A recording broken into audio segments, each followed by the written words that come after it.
आज मैं बात करूंगा सोशल मीडिया प्लेटफॉर्म्स पे। जैसे फेसबुक है, ट्विटर है, व्हाट्सएप है, इंस्टाग्राम है, टेलीग्राम है, स्नैपचैट है या टिकटॉक है। इन सब को कंट्रोल कौन करता है और ये सब हमें कंट्रोल कैसे करते हैं, आज ये सब इस वीडियो में जानने की कोशिश करेंगे। दुनिया में अगर देखा जाए 4.7 बिलियन लोग इस प्लेटफॉर्म पे एक्टिव है, यानी कि कुल मिलाकर अगर देखा जाए 60% आबादी दुनिया में इस प्लेटफॉर्म का इस्तेमाल करती है। एक इंसान दिन में लगभग 2 घंटे और 24 मिनट इस सोशल मीडिया प्लेटफॉर्म पे सर्फ करता है। जनवरी 2023 में जब देखा गया तो सबसे ज्यादा यूजर्स फेसबुक के पास थे, यानी कि 2.96 बिलियन यूजर्स। यूट्यूब के पास थे 2.51 बिलियन यूजर्स। व्हाट्सएप के पास थे 2 बिलियन यूजर्स। इंस्टाग्राम के पास थे 2 बिलियन यूजर्स। वीचैट के पास थे 1.31 बिलियन यूजर्स।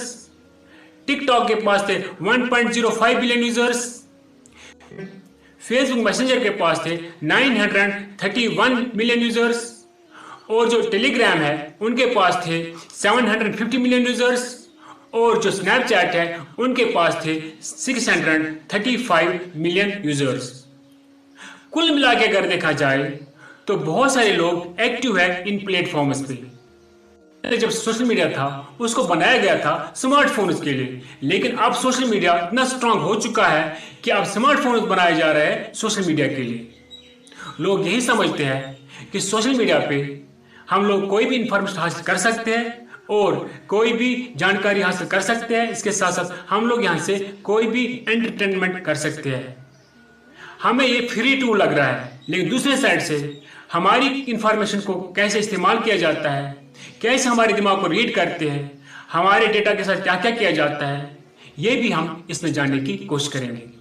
आप सोशल मीडिया पे क्या देखते हैं, आप सोशल मीडिया पे क्या सर्च करते हैं, कौन से वीडियोस देखते हैं, कौन से पिक्चर्स देखते हैं, इसके साथ साथ आप क्या खरीदना चाहते हैं, इस सब की जानकारी सोशल मीडिया को होती है, क्योंकि इनके पीछे आर्टिफिशियल इंटेलिजेंस काम कर रही होती है।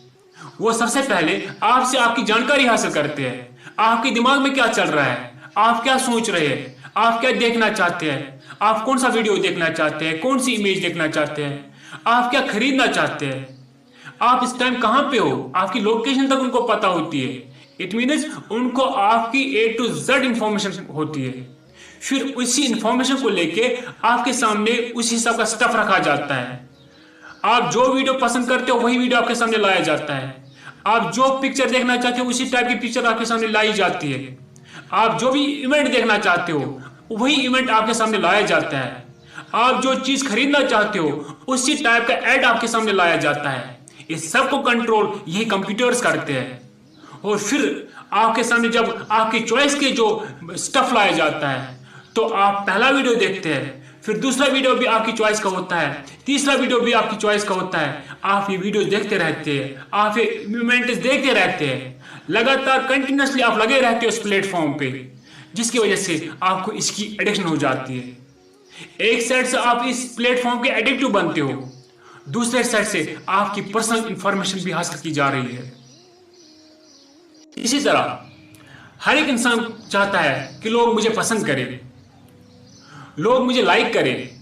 इसीलिए जो ये इंजीनियर्स होते हैं जिनको हम अटेंशन इंजीनियर्स कहते हैं, वो आमतौर पे आप लोगों ने देखा होगा सोशल मीडिया प्लेटफॉर्म जो होता है इस पे लाइक और हार्ट होता है, और बहुत ही कुछ कम ऐसे प्लेटफॉर्म्स होते हैं जिन पे डिसलाइक भी होता है।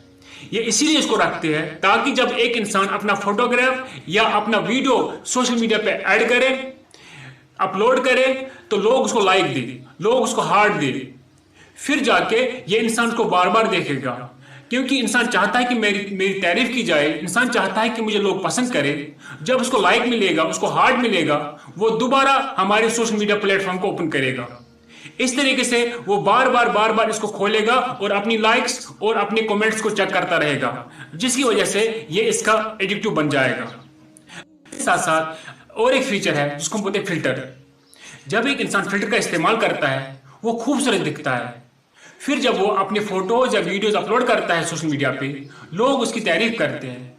इस तरीके से जो दूसरे लोग होते हैं वो भी इसको देख के अपने फिल्टर इस्तेमाल करते हैं और अपने आप को खूबसूरत दिखाते हैं, जिसकी वजह से हम लोग फिर इस सब के एडिक्टिव बन जाते हैं। अगर एक साइड से हमें इससे बहुत ज़्यादा फायदे मिलते हैं, लेकिन दूसरे साइड से शायद प्रिवेसी का कोई नाम नहीं रहता है। हमारी लोकेशन, हमारी पर्सनल इंफॉर्मेशन भी कभी कभी हम लोग इनको दे बैठते हैं। इसके साथ साथ जब टर्म्स एंड कंडीशंस लिखी होती है, बहुत सारे कम लोग होते हैं जो टर्म्स एंड कंडीशंस को पढ़ के फिर ऐप को एलो करते हैं। हम हर एक चीज को एलो करते हैं, चाहे वो कोई भी चीज हो, वो फिर हमारी हर एक पर्सनल जानकारी भी कभी कभार ले लेते हैं। इसलिए जब भी कोई ऐप डाउनलोड करे तो सबसे पहले ये देखिए टर्म्स एंड कंडीशंस क्या है। आप अगर एलो कर रहे हैं, किस चीज पे एलो कर रहे हैं, ये आपसे क्या मांग रहे हैं, कौन सी जानकारी आपकी इस्तेमाल करना चाहते हैं, उसको पहले पढ़िए फिर एलो करिए। शायद फिर जाके हमारी प्रिवेसी कुछ हद तक रह सकती है, अदरवाइज ये इम्पॉसिबल है। Thank you.